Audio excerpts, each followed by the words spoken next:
The Buddhist Story of the Brick Carrier.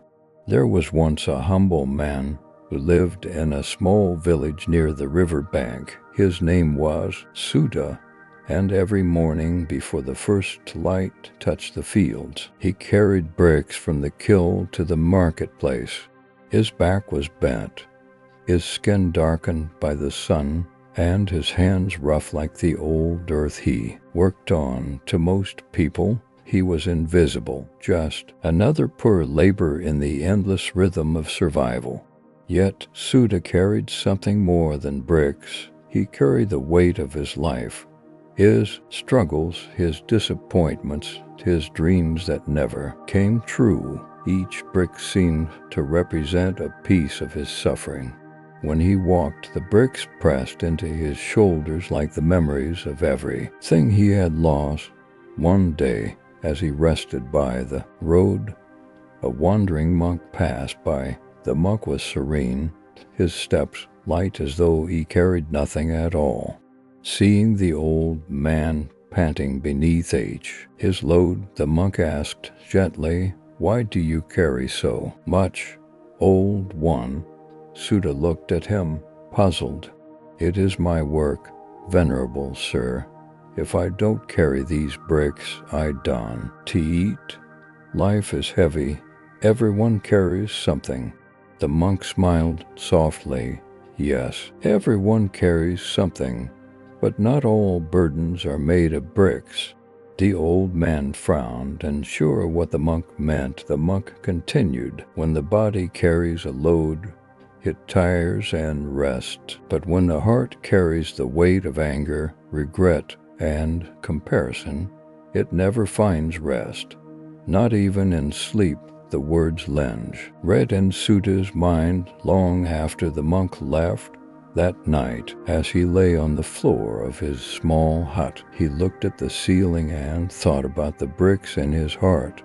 There were many. His anger toward the wealthy who ignored him, his shame for being poor, his bitterness toward fate. He realized that even when he put down his physical bricks, these inner ones remained, heavier, sharper, and harder to let go. The next morning, something changed. When Suda picked up his bricks again, he noticed the weight, but also his resistance to it.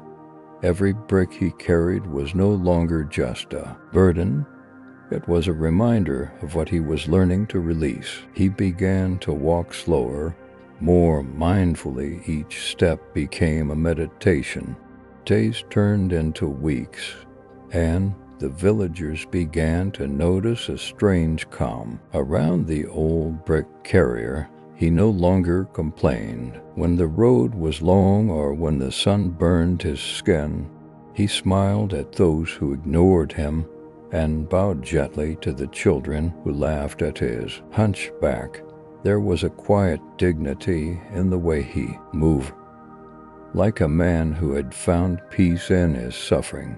One afternoon, the same monk returned to the village. He saw Suda walking with a pile of bricks balanced neatly on his shoulders, but his face was bright and serene.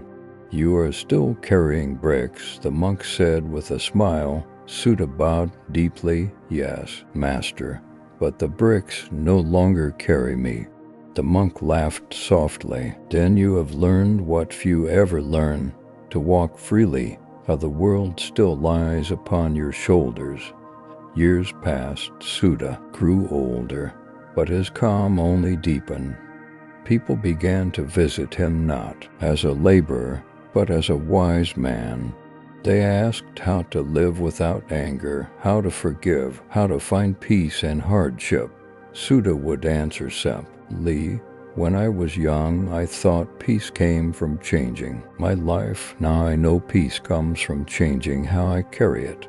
He often shared the story of his bricks. Each brick, he would say, is a thought we cling to. I am poor, I am wrong, I am not enough. The more we believe these thoughts, the heavier life becomes. But when we see them for what they are, passing clouds in the sky of the mind, the burden fades sometimes, he would demonstrate.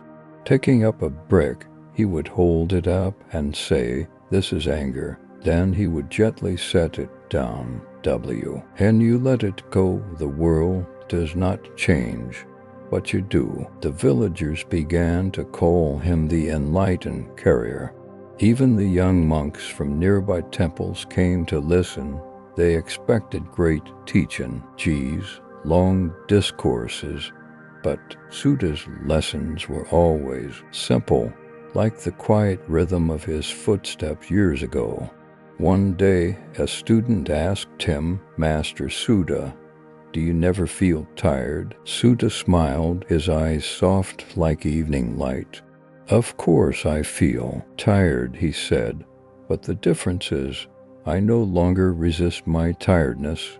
When the body aches, I rest. When the heart aches, I breathe. The pain becomes a teacher, not a punishment." He paused for a moment, looking at the horizon where the sun melted into gold. "The secret of peace," he continued, "is not in escaping the world, but in walking through it lightly. Even when the road is long, even when the load is heavy, walk lightly. For the weight of life is never in the bricks, but in the asping." When Suda finally passed away, the villagers found his hut empty except for a small pile of old bricks stacked neatly in the corner. Someone noticed that each brick had a word carved into it: anger, pride, envy, fear, regret, attachment. They realized that these were the very bricks he had carried all his life, the symbols of everything he had once suffered from. And left behind in perfect order, the villagers built a small shrine near the river, placing his bricks there as a reminder to all who passed by. They called it the Shrine of Letting Go. Travelers and monks would stop there to rest, leaving behind small stones of their own, each representing something they wished to release. Over time, the place became known not for grandeur or miracles, but for stillness. Those who sat there said they could almost hear Suda's gentle voice in the wine. "Put it down, my friend. Whatever you're carrying, put it down. If not forever, at least for a moment, the path will be lighter. The heart will breathe again." The story of the brick carrier is not about renunciation of life, but about the art of carrying it wisely. Each of us has our bricks, responsibilities, memories, relationships, and fears. The Buddha never taught us to abandon them, but to walk with awareness, compassion, and understanding. When the mind is clouded by grasping, and the smallest task feels unbearable. But when the heart is free, even the heaviest labor can become a meditation. The practice is not in escaping the load, but in transforming the we hold it. As the old monk once said, "Freedom is not when you have nothing to carry, but when nothing carries you away." Life will always hand us bricks of pain, of loss, of expectation, but we have a choice to let them weigh us down or to use them to build a temple of understanding within. May we all, like Suda, learn to walk lightly, carrying our bricks with sorrow, but with wisdom.